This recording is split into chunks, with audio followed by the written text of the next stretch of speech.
Olá! O ditado popular enuncia que quem cala consente. Isto se aplicaria ao povo brasileiro neste momento?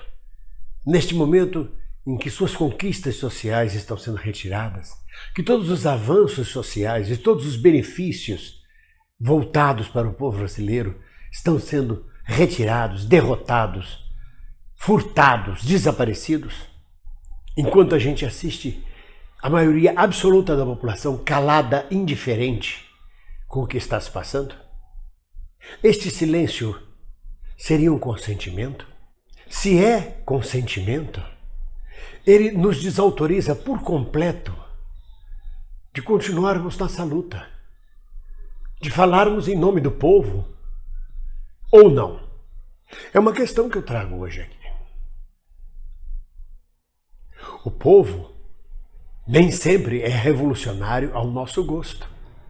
Ainda nesta semana, há 2 ou 3 dias atrás, na data de 1932, o Partido Nazista obteve 90% dos votos na eleição na Alemanha e tornou-se um partido absoluto, eleito democraticamente pelo povo alemão. A mesma coisa aconteceu com Mussolini. Ele foi eleito democraticamente para o parlamento italiano. Os deputados, os congressistas, na sua maioria, vendilhões, vendidos por verbas orçamentárias, com negociatas, inescrupulosos, hipócritas, cínicos nas suas afirmações, hipócritas porque são representantes. Todo representante é um hipócrita, é aquele que representa, que finge. Mas a maioria desses deputados que votaram sim pelo arquivamento da denúncia contra Michel Temer foram eleitos por quem? Pelo povo. É uma questão muito séria que eu não gosto de discutir, porque a gente não deve entregar o ouro ao bandido. Mas é preciso que alguém, que não sou eu, mas um doutor especializado em sociologia, em economia, em comportamento social, sei lá em que, faça uma análise melhor para todos nós, o porquê deste silêncio do povo brasileiro. Como eu já disse, uma atriz francesa de renome me disse: bem-vindo, se o povo francês não quisesse, Hitler não teria tomado a França. O nazismo não teria tomado a França. O colaboracionismo francês foi gigantesco com o nazismo alemão. Só nos últimos dias, nos últimos meses da guerra, é que a resistência cresceu e o povo francês resolveu tomar atitude. Da mesma forma, essa pessoa me disse: se o povo brasileiro quisesse, a ditadura de 64 não teria vingado. Teria caído meses depois. Então este silêncio, este consentimento do povo brasileiro vai até onde?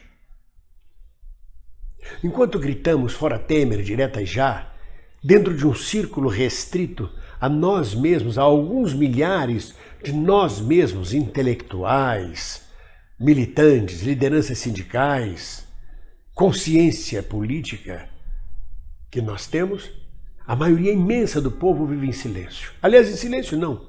Ontem mesmo à noite eu escutava gritos e mais gritos em torno do meu apartamento de pessoas comemorando a derrota do Flamengo.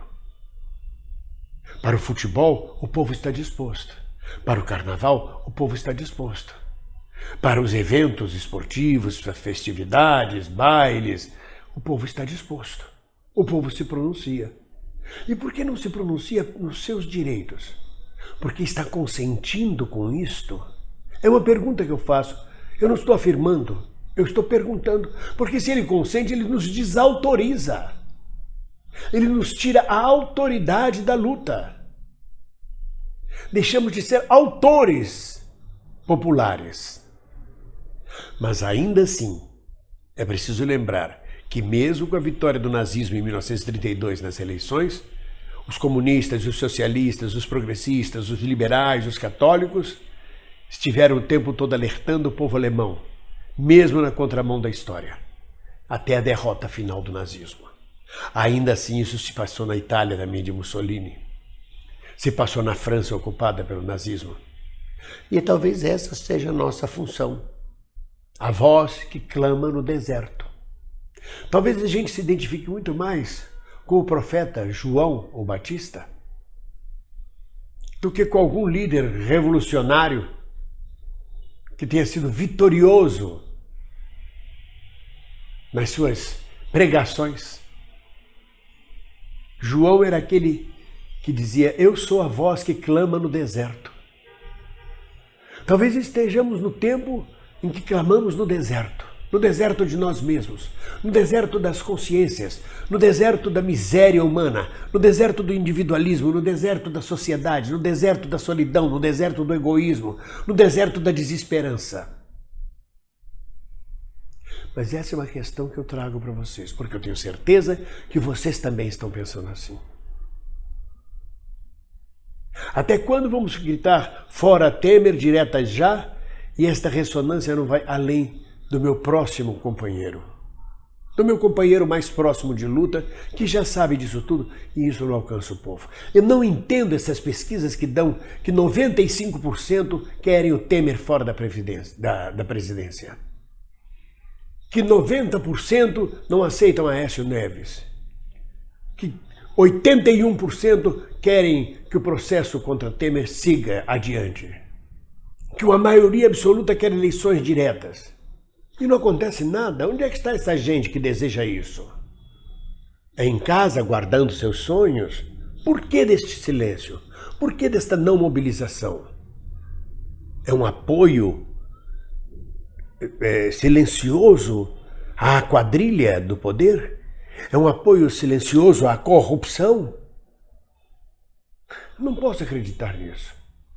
Mas quando me lembro da vitória do partido nazista, da vitória do partido fascista, do colaboracionismo francês e de tantas outras coisas que sucederam na história do mundo, eu fico abismado, apavorado, vendo a situação, a posição do povo brasileiro neste momento.